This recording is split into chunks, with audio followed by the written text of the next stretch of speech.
remember. Sometimes I can't even remember where I left my jacket, honestly. And then my glasses are in the jacket, and it just all goes badly from there. Just after 22:11, Andrew Urquhart with you on the program today, and talking bricks and mortar. But no, this isn't a real estate section. This is talking about building your home through metaphorical bricks. Wynand Jacobs from FamilyLife joining me now. Kia ora, good morning. Kia ora. Good morning, Andrew. I've been loving this bricks metaphor, and you guys at FamilyLife, you've gone all out. You've got actual foam bricks. Now, you're not recommending that you use these bricks to build a house, literally, although buying these bricks, this is an investment into not just your marriage, but other people's. Tell us how that works. Okay, yeah. So right now we're basically gathering new partners to help support the work we do. Yep. And so $20 a month represents one brick. And our goal for this year is to gather 1,000 brick builders. We call them building partners. I think it's a fantastic metaphor. Just one question, asking for a friend. So if I did $100 a month, would I get 5 bricks? If you do $100 a month, you get 1 brick, but you become a building partner plus, and you get some other things in return. So thank you for pointing that out. No, this is absolutely fine. Just people saying, oh, well, it's not like one of those things you do at the supermarket. You collect the coupons and you get more. No, this is a symbol of partnership with FamilyLife, which is a very good thing to do.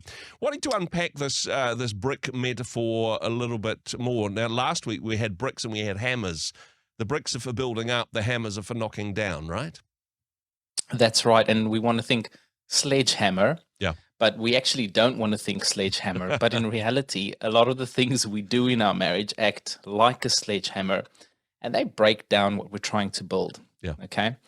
So, the two that I want to look at today, and we touched on this briefly last week, is the brick of service and the hammer of selfishness. Okay. Now, I don't know about you, Andrew, but I know we all know a selfish person in our life. I'm very close to one. Okay. Right now, in fact. How do you help a selfish person identify that they're being selfish? Gosh, that is a tricky one because pointing it out doesn't seem to help. Although to be fair, I do have people in my life who help me by pointing it out sometimes, but I don't always receive it well. It is a very tricky one because if you're being selfish, that's the last thing you want to hear, right? Well, exactly. And it's often a blind spot, for all of us. The reality is that selfishness in a relationship has a tendency to isolate us. Yeah. Right? Selfishness means I'm thinking about me and I'm not necessarily considering the other person's perspective or their opinion. Yeah. Now, although my opinion might be valid or valuable, selfishness means I'm not focusing on them as well. Yeah. There's nothing wrong with having an opinion. There's nothing wrong with having needs and sometimes even focusing on that self-care and those needs. But I'm talking about selfishness in the context of our relationship and how it would actually break down that relationship. Listen to what the Bible has to say about selfishness and why I think it's the hammer in our analogy. Philippians 2, verse 3 and 4 says, do nothing out of selfish ambition or vain conceit. Yeah. Rather, in humility, value others above yourself, not looking to your own interest, but each of you to the interest of the others. Wow. No, that is super good, isn't it? I mean, Paul said it really well. And he was a single guy, to be fair, because while you were talking, I was thinking, you know what, if you want to win every argument and get your own way about how you should run your life, be a single person. Marriage involves a little bit of compromise and a lot less selfishness, right? Well, there's another scripture that says, if marriage is for you, recognizing that it's probably not for everyone. It's not for everyone, yeah. If you can grow into the bigness of marriage, I think is what it loosely translates to. Yeah. So there's definitely a call when we are married. We're talking married relationships, right? Thinking of another analogy around selfishness is you think parent, baby. Yeah. Okay. Yep. Baby wakes up in the middle of the night, crying because I have needs. I'm hungry. I'm sleepy, I've got tummy ache, whatever the case, Mm-hmm. or I've got a nappy. So the baby cries, focused on their needs, and the parent responds, focused on helping the baby, Yeah. right? So, meeting their needs. Mm-hmm. The thing is, on the one side of the spectrum, it's all about me, what I need, and I need it now. Yeah. And on the other side of the spectrum, I'm offering up my much needed sleep to serve this child Okay. of mine. Yep. And so service is the antidote, if you will, to selfishness, Mm-hmm. right? I'm not saying it's easy, and I'm not saying you won't be selfish. Yeah. But I'm saying when you're tempted to pick up the hammer Yep. of selfishness, Mm-hmm. or you're being made aware in your relationship that you've been acting in a way that was regarding your own interest, maybe more so than the others, Yeah. why don't you build the brick, right? Build the brick of service instead. Yeah.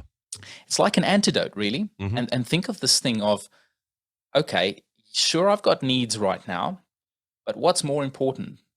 And more often than not, what's more important is our connection. Yeah. What's happening in our relationship. And there's a beauty that happens in a flourishing marriage. If I'm meeting and I'm serving my spouse, then there's a reciprocation that takes place. In this environment, my needs are also being taken care of. No, totally, and that reciprocal aspect. I mean, hopefully, our husband or wife, our spouse, is also reading Philippians, and they're putting our needs before theirs, and it all works out well. And the other aspect of this relationship is, you don't want to be the baby in the relationship. You don't want to be the one that says me, meet my needs. And hey, if you're a couple with young children, you need to take turns in that space, right? You need to Take turns in being a baby, No, or no. in meeting the needs of the baby? Well, possibly for some both, but I meant the other one, that actually sometimes serving your spouse looks like saying, hey, that thing that you need to do, I'll do that. I've got that covered. I'm putting your needs before my own in this situation. This is the brick Exactly. of serving, right? Exactly. And look, later on in the series, we'll talk about the whole 50-50 mindset, because Okay. that thing of serving and then keeping score, that doesn't work either. So can I just raise the bar here? We're all hopefully disciples of Jesus. Mhm. And he actually says, if anyone wants to follow me, he needs to consider the cost Yeah. and take up his cross and Mhm. follow me and deny himself. Sorry, I just butchered 3 different verses in one there, but We're following along. essence, Yeah.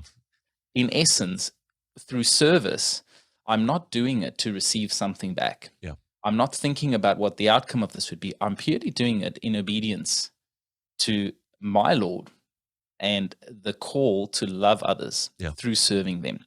So today, if you can relate to the selfishness sledgehammer, and you may have employed that maybe one too many times in your marriage, why don't you take the brick of service instead?